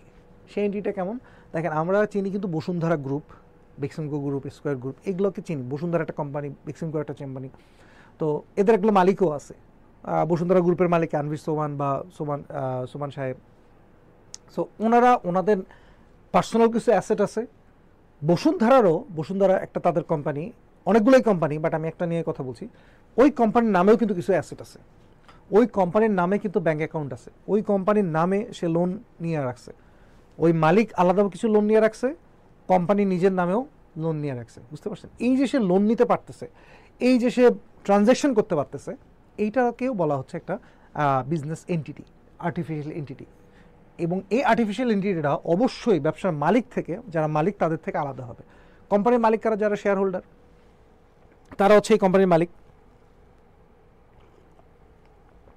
তো বেসিক্যালি কোম্পানির মালিকরাও, মালিকের যে দায়টা আর কোম্পানির দায়টা এটা কিন্তু সেম জিনিস না। অর্থাৎ কোম্পানির টোটাল যে অ্যাসেটটা, কোম্পানির লাইবিলিটি শুধুমাত্র ওই অ্যাসেটটা পর্যন্তই কভার করবে। এরপরেও গিয়ে যদি ওই লাইবিলিটি পরিশোধ করার জন্য যদি আরও কোনো অ্যাসেটের দরকার হয় এবং সেটা যদি কোম্পানির কাছে না থাকে, আপনি কিন্তু আর ক্লেম করতে পারবেন না। ধরেন কোম্পানির টোটাল অ্যাসেট আছে 100 টাকা, ব্যাংক বা আদার্স প্রতিষ্ঠান তার কাছে পায় 150 টাকা, ওই 100 টাকা নিয়েই ব্যাংকের যে কোম্পানির যে অ্যাসেটটা আছে 100 টাকা, ওই 100 টাকা নিয়েই সন্তুষ্ট থাকতে হবে। ওই বাকি 50 টাকার জন্য ওই কোম্পানির মালিককে আপনি কিছু করতে পারবেন না, ধরতে পারবেন না। এবং এটাই হচ্ছে কোম্পানির একটা আলাদা সত্তা, একটা অ্যাডভান্টেজ। এবং কোম্পানি সবসময় তার নিজ দামে পরিচালনা করে থাকে, এটাকে বলা হচ্ছে ইকোনমিক সত্তা। এই কারণে যখন মালিক কোনো কোম্পানিতে টাকা দেয়, আমরা এটাকে ইনভেস্টমেন্ট হিসাবে লিখি, এবং কোম্পানির থেকে যদি মালিক কোনো টাকা নিয়ে যায় সেটাকে আমরা উত্তোলন হিসেবে বলি। এই দেখেন, মালিক কর্তৃক উত্তোলনকে মূলধন হতে বাদ দেওয়া হয় এই ধারণা অনুসারে, ঠিক আছে। আবার যদি ব্যক্তিগত খরচও উত্তোলন করে, সেটাও ব্যক্তিগত খরচসমূহকে উত্তোলন হিসেবে প্রদর্শন করা হয়। কোম্পানির চেয়ারম্যান বা ডিরেক্টর বা এমডি যারা থাকেন, তারা যদি কোম্পানি থেকে কোনো টাকা নেয়, সেটাকে দেখেন উত্তোলন হিসেবে লেখা হয়। তো তারা যদি আলাদা না হইতো, আপনার নিজের পকেটের টাকা যখন আপনি খরচ করেন, তখন আপনি কি কাউকে বলেন যে আপনি কোথাও কি লিখে রাখেন না, কিন্তু কোম্পানি লিখে রাখে। কেন লিখে রাখে? বিকজ ওই ওনারের যে সত্তাটা এবং কোম্পানির সত্তাটা আলাদা। মালিক যখন টাকা দেয় সেটাকে মূলধন বা ইনভেস্টমেন্ট হিসেবে লেখে, আর মালিক যখন তুলে নেয় তখন এটা উত্তোলন হিসেবে সে লেখে। এরপরে আরেকটাতে যেই বলা হচ্ছে চলমান প্রতিষ্ঠান ধারণা, গোয়িং কনসার্ন অ্যাজাম্পশন। এই গোয়িং কনসার্ন দেখেন, চলমান প্রতিষ্ঠান ধারণা, কথাটার ভিতরেই ডেফিনেশনটা লুকায় আছে। চলতেই থাকবে, এটা অফ হবে না। প্রত্যেকটা প্রতিষ্ঠানই যখন গঠন করা হয় এবং প্রত্যেকটা প্রতিষ্ঠান যখন লাভজনকভাবে চলতেই থাকে, আপনি কোনো মালিক দেখছেন যে হ্যাঁ লাভ করতেছে বন্ধ হয়ে যায়, হয় না। অ্যাকাউন্টিং এই অ্যাজাম্পশনটার দ্বারাই বলতেছে যে আপনার কোম্পানির কিছু কিছু হিসাব বছরের পর বছর চলতেই থাকবে, এটা বন্ধ হবে না, এটা চলমান, চলতেই থাকবে। যদি আপনি এখানে এই কথাগুলো ভালো করে দেখেন, এটা বইতে দেওয়া আছে, বুঝছেন, পুরো বইয়ের পেজটাই আমি এখানে উঠাই নিয়ে আসছি, অনেক সুন্দর করে এখানে বলা থাকে। তো অনেকের কাছে দেখা যায় বই থাকে না, সো ইম্পর্টেন্ট জিনিসগুলো যাতে আপনারা স্ক্রিনশট নিয়ে রাখতে পারেন, এই জন্যই হচ্ছে আমি এই ক্লাসে এই জিনিসটা বোর্ডে নিয়ে আসি। দেখেন, খুবই ইম্পর্টেন্ট কথা বলছে যে কোম্পানি অবসায়ন বা বিলুপ্ত সময় এই চলমান প্রতিষ্ঠান ধারণা অনুসরণ করা যায় না। কেন যায় না? তার কারণ আপনি তো বলতেছেন চলতেই থাকবে, কিন্তু আপনি বলতেছেন কোম্পানি অফ হয়ে যাবে, তাহলে ওই ধারণা কি আরও মেনটেন করা যাবে? আপনি যদি ওই ধারণাটা মেনটেন করেন, তাহলে তো আপনার কোম্পানি চলতেই থাকবে। এরপরে বলছে সকল সম্পত্তি ও দায়কে একরকম মনে না করে চলতি বা অচলতি বা স্বল্পমেয়াদী বা দীর্ঘমেয়াদী নামক দুই ভাগে ভাগ করতে হবে।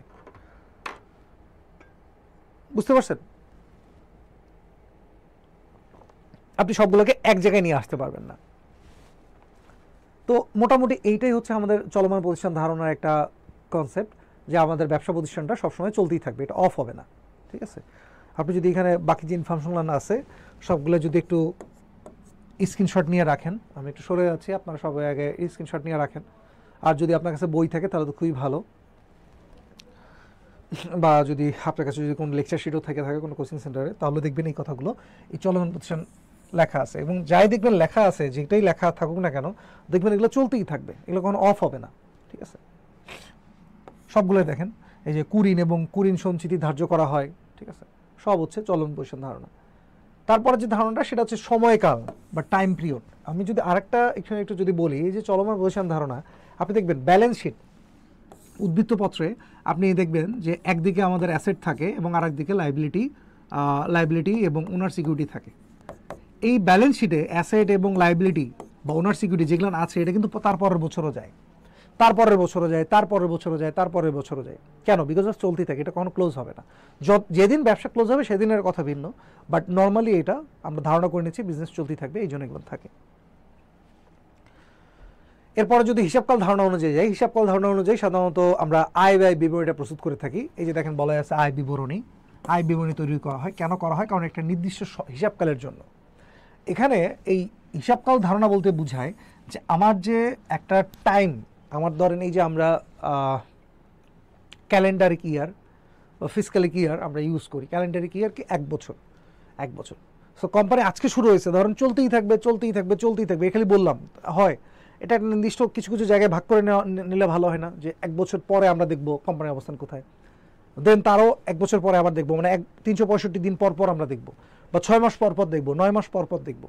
তাহলে হলো কি, একটা নির্দিষ্ট একটা সময়কে আমরা ভাগ করে নিলাম। এইটাকে বলা হচ্ছে সময় হিসাবকাল ধারণা। দেখেন এখানে বলা হচ্ছে সাধারণত 1 মাস, 3 মাস, 6 মাস বা 1 বছর ইত্যাদি সকলকে হিসাবকাল ধরা হয়। আপনার ব্যবসাটা ঠিক যত দিনের আপনি সেই হিসাবেই করবেন। ধরেন এই যে যদি কোচিং বিজনেস বলি, পাবলিকেশনগুলো বলি, এটা সাধারণত ধরে নেওয়া হয় যে 6 মাস বিজনেস করে, আর বাকি 6 মাস বসে থাকে, তাই না? এই 6 মাস তাদের শুধু আয়ই হয়, আর পুরো বছর দেখা যায় যাচ্ছে ব্যয় হচ্ছে। আবার আপনি 1 বছরের জন্য হিসাব নিকাশ করতে পারেন, আপনি 3 মাসের জন্য করেন, বাট বেস্ট প্র্যাকটিস হচ্ছে কোম্পানির সাধারণত কোয়ার্টারলি করে। তারা হচ্ছে কোয়ার্টারলি 3 মাস পর পর হিসাব নিকাশ করে, দেন হাফ ইয়ারলিও করে, আবার হচ্ছে 1 বছর পরে গিয়ে তো করবেই। কিছু কিছু অল্প কিছু কোম্পানি আছে যারা হচ্ছে 1 মাস পর পরই তাদের হিসাব নিকাশটা করে। এটা অল্প কিছু, খুবই কম কোম্পানি, কারণ এটা খুবই একটা কষ্টের ব্যাপার আছে। আপনি যদি প্রতি 1 মাস পর পর যদি হিসাব নিকাশ করেন, একটা খরচের ব্যাপার আছে। সো বেস্ট প্র্যাকটিসটা হচ্ছে 3 মাস পর পর, ঠিক আছে, কোয়ার্টারলি পর পর এই হিসাব নিকাশটা করা। যদি এর পরের পেজে যাই, আরেকটা এবার আসি আমরা নীতিতে। একটু আগে আমরা বললাম 4টা অ্যাজাম্পশন, এবার আসি আমরা নীতি, প্রিন্সিপালস। তো প্রথম যে প্রিন্সিপালসটা বলা আছে সেটা হচ্ছে ঐতিহাসিক নীতি বা কস্ট প্রিন্সিপালস। এই প্রিন্সিপালের কথাটা কি? এটার মূল কথা হচ্ছে নীতিতে নির্দেশ করে যে সম্পত্তি সমূহকে প্রাথমিকভাবে এদের ক্রয় মূল্য বা অর্জন মূল্যে লিপিবদ্ধ করতে হয়। আমরা যখন কোনো একটা সম্পত্তিকে রেকর্ড করি, অর্থাৎ লিখি, সেটাকে কিন্তু আমরা যেই প্রাইসে বা যে কস্টে আমরা পারচেস করছি সেই প্রাইসটি আমরা লিখি, বা মেশিনটা অন করা বা রানিং করার পর্যন্ত যতগুলো কস্ট হয়েছে সেই কস্টগুলোকে আমরা রেকর্ড করি। মেশিনটা ব্যবহার করার পর আফটার 5 ইয়ার্স বা 4 ইয়ার্স বা 10 ইয়ার্স পর মেশিনটার মার্কেট ভ্যালু যদি অনেক বেড়ে যায় বা অনেক কমে যায়, সেই প্রাইসটা কিন্তু কখনোই আমরা ইনক্লুড করি না। এটা একটা অ্যাকাউন্টিংয়ের অনেক বড় ধরনের একটা সীমাবদ্ধতা। সে অ্যাসেট রেকর্ডিংয়ের সময় কখনোই মার্কেট ভ্যালু বা ফেয়ার ভ্যালুকে খেয়াল করে না। কেন করে না? Because of this principles. এই নীতির কথাই হচ্ছে যখন যেই সম্পত্তিটা আমরা পারচেস করব, যেইটা আমাদের অ্যাট অ্যাকচুয়াল কস্ট, সেই কস্টটাকে আমরা রেকর্ড করব। যতদিন এই সম্পত্তিটা আমরা ব্যবহার করব, যতদিন ধরে এই জিনিসটা আমরা ব্যবহার করব, আমরা শুরু থেকে ওই প্রাইসটাই দেখায় আসবো, ঠিক আছে? দেখেন এই যে এখানে বলছে স্থায়ী সম্পত্তিকে ক্রয় মূল্য বা অর্জন মূল্যে লিপিবদ্ধ করতে হয়, বাজার মূল্যে নয়। অর্থাৎ আজকে ধরেন 2025 সাল, এটা ধরার দরকার নেই, বাস্তবিক 2025 সাল। তো এখন যে বিল্ডিংটাতে দাঁড়িয়ে আমরা আছি জয়কলির, এই বিল্ডিংটা ধরেন 2002 সালে বা 2000 সালে তৈরি করা হয়েছে। ওই সময় এই বিল্ডিংটার ভ্যালু ছিল ধরেন যে 2 কোটি টাকা। আজকেও যখন জয়কলি তার ফাইন্যান্সিয়াল স্টেটমেন্ট তৈরি করবে, সে তার ফিক্সড অ্যাসেটে যখন দেখাবে যে এই ল্যান্ড একটা তার কাছে আছে, সে কিন্তু এই 2 কোটি টাকাই দেখাবে। সে কিন্তু কখনোই বর্তমান মার্কেট প্রাইস যদি আমি চিন্তা করি, এটা প্রায় 50-60 কোটি টাকা পার হয়ে গেছে, তারপরে কিন্তু ওই টাকাটা এই 2025 সালের ফাইন্যান্সিয়াল স্টেটমেন্টে দেখাবে না। কেন দেখাবে না? বিকজ অফ এই ক্রয় মূল্য নীতির কথা, যে যেই প্রাইসে আপনি পারচেস করছেন বা যেই প্রাইসে আপনি এটাকে ওনারশিপ পাইছেন, সেই প্রাইসটা আপনাকে লিখতে হবে। তবে যখন আপনি এটা সেল করবেন, যেদিন আপনি সেল করবেন সেদিন আপনি ফেয়ার ভ্যালুতে এটাকে রেকর্ড করবেন। ধরেন আপনি এখন 25 সালে চিন্তা করতেছে যদি এই বিল্ডিংটা না রেখে আরেকটা বিল্ডিং পারচেস করবে, এই যা পুরোনো হয়ে গেছে, এটা নষ্ট হয়ে গেছে, এটা বেচে দিবে, বা তার কাছে এটা ব্যবহারযোগ্য না, সেটা বেচে দিবে, তখন কিন্তু সে এটাকে মার্কেট ভ্যালুতে দেখবে। তখন আবার বলবে না যে হ্যাঁ আমার তো এটা 2 কোটি টাকা দাম, আমি তাহলে হচ্ছে এই 2 কোটি 10-20 লাখ টাকা বললেই আমি এটা ছেড়ে দেবো, এটা কিন্তু আবার বলবে না। আপনার আবার খুশি হয়ে চলে আসেন না যে এই বিল্ডিংটা কেনা যায় নাকি, এরকম। সো এইটাই হচ্ছে ক্রয় মূল্য নীতির কথা। যখন আমরা ফিক্সড অ্যাসেট যখন আমরা রেকর্ড করব তখন ওইটার যে অ্যাট অ্যাকচুয়াল যেটা কস্ট সেটাই আমরা লিপিবদ্ধ করব। এরপরে বলা হচ্ছে মিলকরণ নীতি। মিলকরণ নীতির অনেক কয়েকটা নাম, সমন্বয় নীতি, আয় ব্যয় সংযোগ নীতি এবং ব্যয় স্বীকৃতি নীতি। ইংলিশে একটাই, ম্যাচিং প্রিন্সিপালস। ইংলিশ কিন্তু একটাই, ম্যাচিং প্রিন্সিপালস। এই নীতির কথা কি? এই নীতির কথা হচ্ছে মিলকরণ নীতি নির্দেশ করা ব্যয়কে আয়ের সাথে মিল বা সমন্বয় করতে হবে। অর্থাৎ এটা বেসিক্যালি বুঝাতে যাচ্ছে 2025 সালে যে আয়টা হবে, যে রেভিনিউটা হবে, ওইখান থেকে আমার মাইনাস করতে হবে 2025 সালের টোটাল এক্সপেন্স। আমি এটা বাদ দেব, বাদ দেওয়ার পরে আমি নেট প্রফিটটা ক্যালকুলেশন করব। এইটাই হচ্ছে মিলকরণ নীতি বা আয় ব্যয় সংযোগ নীতি বা ব্যয় স্বীকৃতি নীতি। আই হোপ আপনারা সকলে বুঝতে পারছেন। যদি দেখেন, এই দেখেন অগ্রিম ব্যয় বা অগ্রপ্রদত্ত ব্যয়কে খরচ হিসাবে গণ্য করা যায় না। কেন যায় না? কারণ এটা আমার অ্যাসেট পরবর্তী বছরের জন্য। কে বলছে? এই যে মিলকরণ বা প্রিন্সিপালস, ম্যাচিং প্রিন্সিপাল ওয়াইজ। এরপরে যদি আমরা যাই, এরপরে আছে হচ্ছে রাজস্ব বা আয় রীতিনীতি। এখানেও বলছে একই কথা। আপনি যদি দেখেন এই যে ব্যয় স্বীকৃতি নীতি, ঠিক আছে, এবং আয় স্বীকৃতি নীতি, এটা কিন্তু দুইটাই সেম জিনিসই। সে ব্যয়টার কথা বলছে আর এখানে আবার আয়টার কথা বলছে, যে যেই বছরের রেভিনিউ রিকগনিশন প্রিন্সিপালস এইটা যখন হবে তখন বলা হচ্ছে যে এই স্বীকৃতি নির্দেশ করে সেই হিসাবকালে আয় হিসাবভুক্ত করতে হবে যে হিসাবকালে তা অর্জিত হয়েছে। আপনি ক্যাশে পাইছেন বা পান নাই এটা দেখার বিষয় না। পরের লাইনেও বলে দিছে যে এক্ষেত্রে নগদ টাকা পাওয়া যাক আর না যাক, পণ্য বিক্রয় বা সেবা প্রদান করা হলেই আয় অর্জিত হয়েছে বিবেচনা করে স্বীকার করতে হবে। দেখেন এইটা যে প্রিন্সিপালটা, এটা কিন্তু গ্যাপ বলতেছে, বুঝছেন? এটা এই প্রিন্সিপালটা বলছে কে? গ্যাপ। কিন্তু আমি কিন্তু একটু আগে আপনাদেরকে বলছিলাম যে বর্তমানে কিন্তু সব জায়গায় আইএএস ইউজ করা হয় এবং আইএএস এর রিপ্লেসমেন্টে এখন চলে আসছে আইএফআরএস, এটা চলে আসছে। সো আপনি যদি আইএস 18 দেখেন, ঠিক আছে, রেভিনিউ রিকগনিশন যদি দেখেন, এই রেভিনিউ প্রিন্সিপালস এবং আইএস এর যে আইএস 18 এর যে রেভিনিউ রিকগনিশনের যে ডেফিনিশন, দুটি ডেফিনিশন কিন্তু সেম না, দুটো ডেফিনিশন সেম না। গ্যাপের ডেফিনিশন অনুযায়ী আপনার ট্রানজ্যাকশন হওয়ার সাথে সাথে আপনি এটা রেভিনিউ হিসেবে রিকগনাইজ করবেন, কিন্তু আইএস 18 এ অনুযায়ী রেভিনিউ রিকগনিশন পয়েন্ট ওইটা না।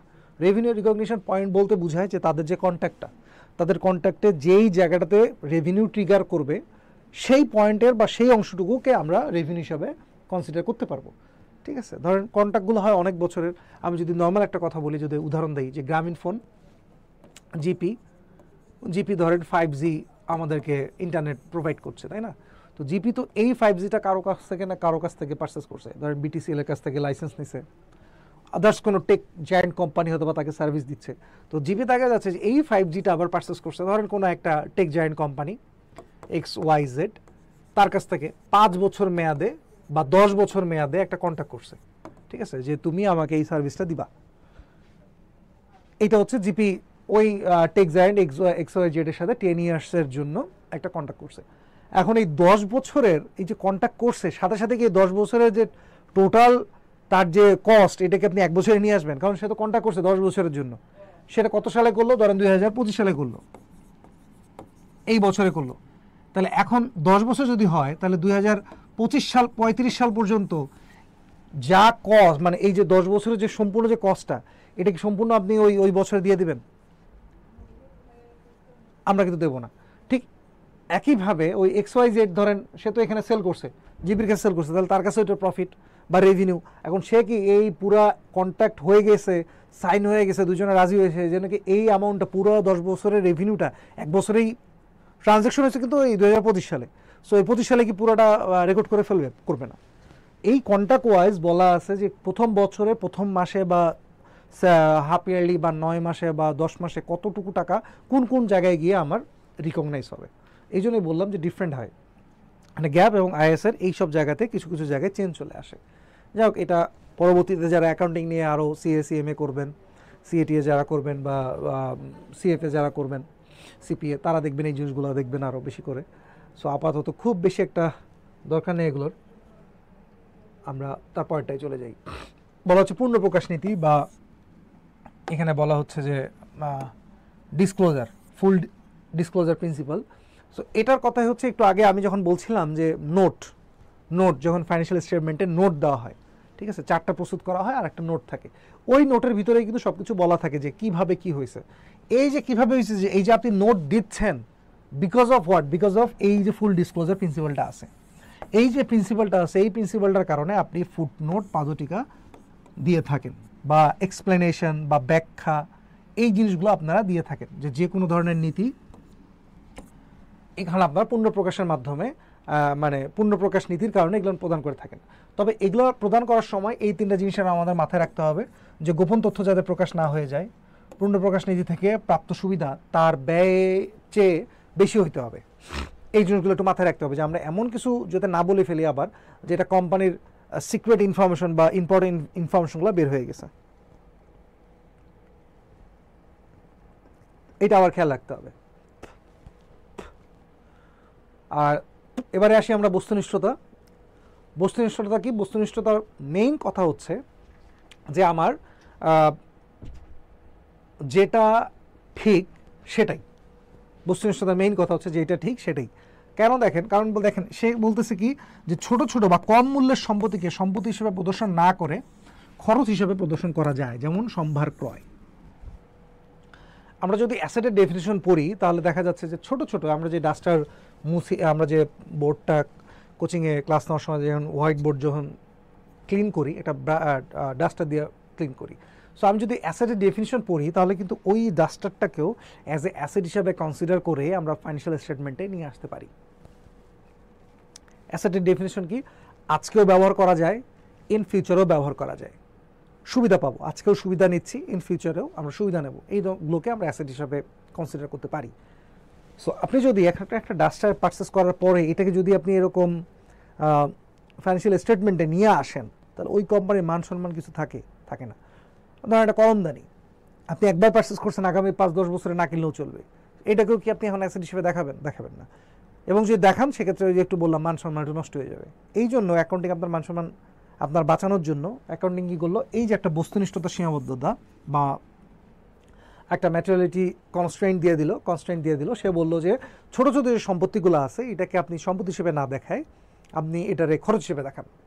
এই আপনাকে একটা পাওয়ার বা এই একটা আপনাকে কি বলবো, এই ধরনের একটা জিনিস আপনাকে সে করার সুযোগ করে দিল, যে আপনি চাইলে এই ধরনের ব্যয়গুলোকে আপনি সম্পদগুলোকে আপনি ব্যয় হিসেবে দেখাতে পারেন। এটাই হচ্ছে আমার বস্তুনিষ্ঠতার সীমাবদ্ধতা। ঠিক আছে।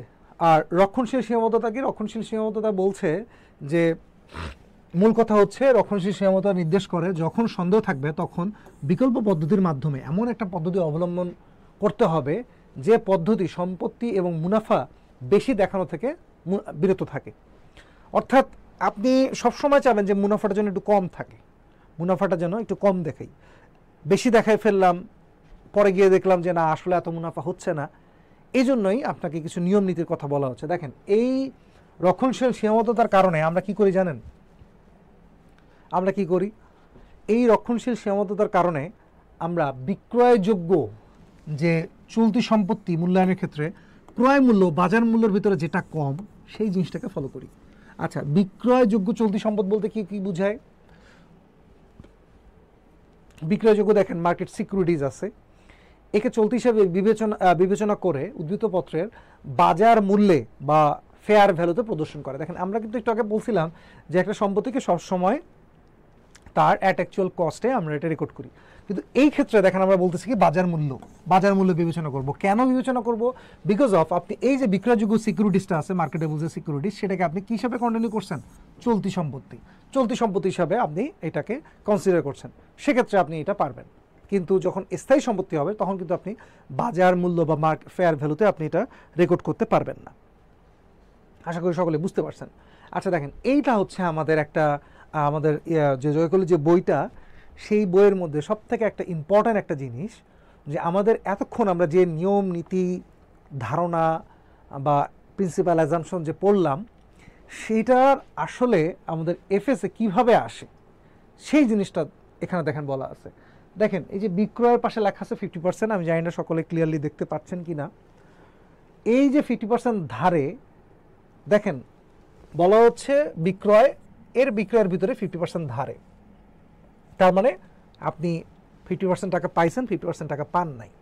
এই যে পান নাই, তারপরও যে পুরো জিনিসটাকে আপনি রিকগনাইজ করছেন বিকজ অফ আয় স্বীকৃতি নীতি, বিকজ অফ আয় স্বীকৃতি নীতির কারণে আপনি পুরো অ্যামাউন্টটাকেই রিকগনাইজ করছেন। এরপরে বলা হচ্ছে বকেয়া। এই দেখেন এই যে বকেয়া, আমরা বকেয়া ব্যয় আমাদের এটা যে আমরা যোগ করছি না, এই যে বকেয়া ব্যয়টা আমরা যোগ করছি because of what, because of এই যে ওই বছরের হিসাবকালের আয় ও ব্যয়সমূহ আয় বিমূর্তে প্রদর্শন করে আর্থিক ফলাফল নির্ণয় করা হয়। ঠিক আছে, হিসাবকালের মোট ব্যয় নির্ণয় করার জন্য ভাড়ার সাথে বকেয়া ভাড়াটাও সমন্বয় করা হলো। অর্থাৎ ওই বছরে 2021 সালের জন্য আমি টোটাল ব্যয়টা বের করতে চাচ্ছি, এই জন্যই দেখেন আমি এটাকে লিখছি।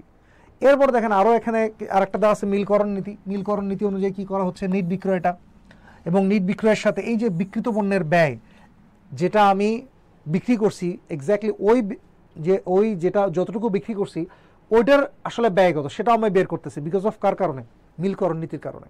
আমি ধরেন বিক্রি করছি যা, সেটার সাথে আমি যদি টোটাল প্রোডাকশন প্রাইস ধরেন আমি বিক্রি করছি হচ্ছে মানে টোটাল আমার কাছে ছিল 100টা প্রোডাক্ট, এর ভিতরে আমি বিক্রি করছি 80টা প্রোডাক্ট, 20টা তো আমার কাছে আছে। এখন আমি যদি আমার এই 100টা প্রোডাক্ট তৈরির সময় যে কস্টটা হয়েছে সেটা যদি আমি এই 20টা প্রোডাক্ট থেকে মাইনাস করি তাহলে কি হবে, হবে না। আমাকে ওই 80টা প্রোডাক্টের যে কস্ট সেটা ওই যে 80টা প্রোডাক্ট আমি বিক্রি করছি ওইটা থেকেই মাইনাস করতে হবে, বাকি 20টা আমি মাইনাস করতে পারবো না। কেন? কারণ ওটা আমি বিক্রি করিনি, ওটা তো আমার কাছে এখনও আছে। এটা কার কারণে? মিলকরণ নীতির কারণে। এবং দেখেন এরপরে আরও একটা এই জিনিসটা আপনারা বইতেই পাবেন, ঠিক আছে, এই জয়কলের যে বইগুলো এই বইগুলোতেই পাবেন, আমরা একদম শেষের দিকে লেকচারের। সো আমরা এখন কয়েকটা খুব দ্রুত কোশ্চেন সলভ করব। দেখেন কোশ্চেন নাম্বার এই 6 নাম্বারটা যদি দেখি যে আর্থিক বিবরণীতে সংযুক্ত টিকায় যে তথ্য প্রদর্শন করা হয় তা কি, এটা ঢাকা ইউনিভার্সিটির কোশ্চেন। কোন নীতির জন্য? আমরা কোশ্চেনটা যেটা পড়ছি যে আর্থিক বিবরণীতে সংযুক্ত টিকায় যে তথ্য প্রদর্শন করা হয় তা হয় কি। এখানে বলা হচ্ছে যে কেন আপনি এই টিকাটা দিয়ে থাকেন, কোন নীতির কারণে। আমার মনে হয় এটা সকলেরই পারার কথা, একটু আগে এটা নিয়ে পড়াচ্ছিলাম।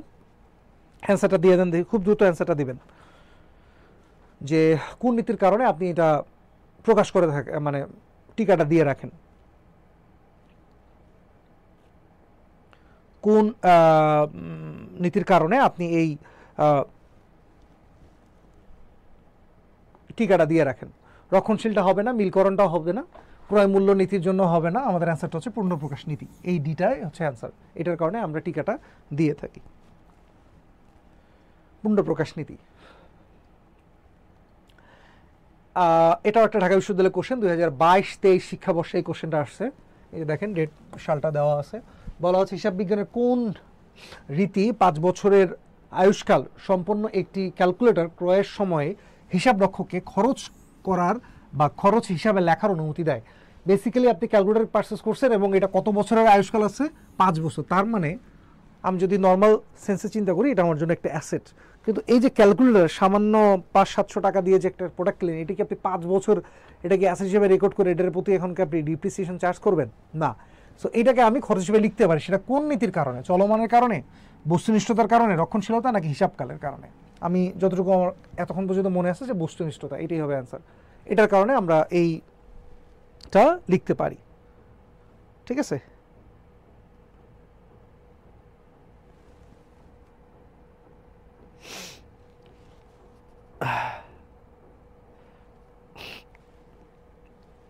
গুড। আমরা তারপরে আরও যাই, যে এটা হচ্ছে বস্তুনিষ্ঠতা। ঠিক আছে, আরেকটা কোশ্চেন আমরা সলভ করতে যাচ্ছি যে ড্যাশ নীতি অনুসরণ করার কারণে আমরা সম্ভাব্য দায়কে আর্থিক বিবরণীতে প্রদর্শন করে থাকি। এটা কোনটা হবে বলেন তো? আচ্ছা, একজন লিখছেন যে পার্সেন্টেজের ম্যাথ করাবো কিনা। পার্সেন্টেজের ম্যাথ আই থিঙ্ক লাস্ট ক্লাসে মনে হয় আমরা করিয়েছিলাম পার্সেন্টেজের কিছু ম্যাথ। তো আপনার যদি দরকার হয় আমরা এক্সামের আগে আগে আরও কিছু ম্যাথ করাবো আমরা আবার, কোনো সমস্যা নাই। হ্যাঁ বইতে আছে অনেকগুলো পার্সেন্টেজের ম্যাথ আছে, এটা খুবই একটা, যেহেতু এখন ক্যালকুলেটর লাগে না। আচ্ছা দেখেন আর্থিক বিবরণীতে প্রদর্শন করে থাকি, সেটা হচ্ছে কোনটার কারণে বলেন তো?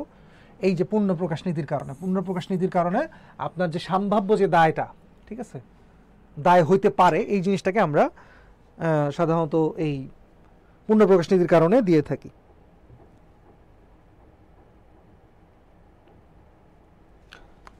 তো এগুলো আরও অনেকগুলো কোশ্চেন, আই থিঙ্ক এগুলো আপনারা সকলেই পারবেন। যেমন এটাও একটা কোশ্চেন যে কোন নীতি, এই আগের যে কোশ্চেনটাই ছিল যে কোন নীতি রীতি 10 বছর কার্যকাল সম্পন্ন একটি কলমদানির ক্রয়ের সময় ক্রয় হিসেবে লিপিবদ্ধ খরচ লেখার অনুমতি দেয়। ঠিক আছে, বাস্তব ধারণা, ওই বস্তুনিষ্ঠতাকেই বলা হয় বাস্তব ধারণা, দুই নামেই চেনা হয়। তো মোটামুটি আপনারা এই জিনিসগুলো সব প্র্যাকটিস করে নিন। আপনাদের কাছে যে বইগুলো আছে বা যে লেকচার শিটগুলো আছে, এটা থেকে আপনারা এই কোশ্চেনগুলো সব বেশি বেশি করে সলভ করে নেবেন, বুঝতে পারছেন?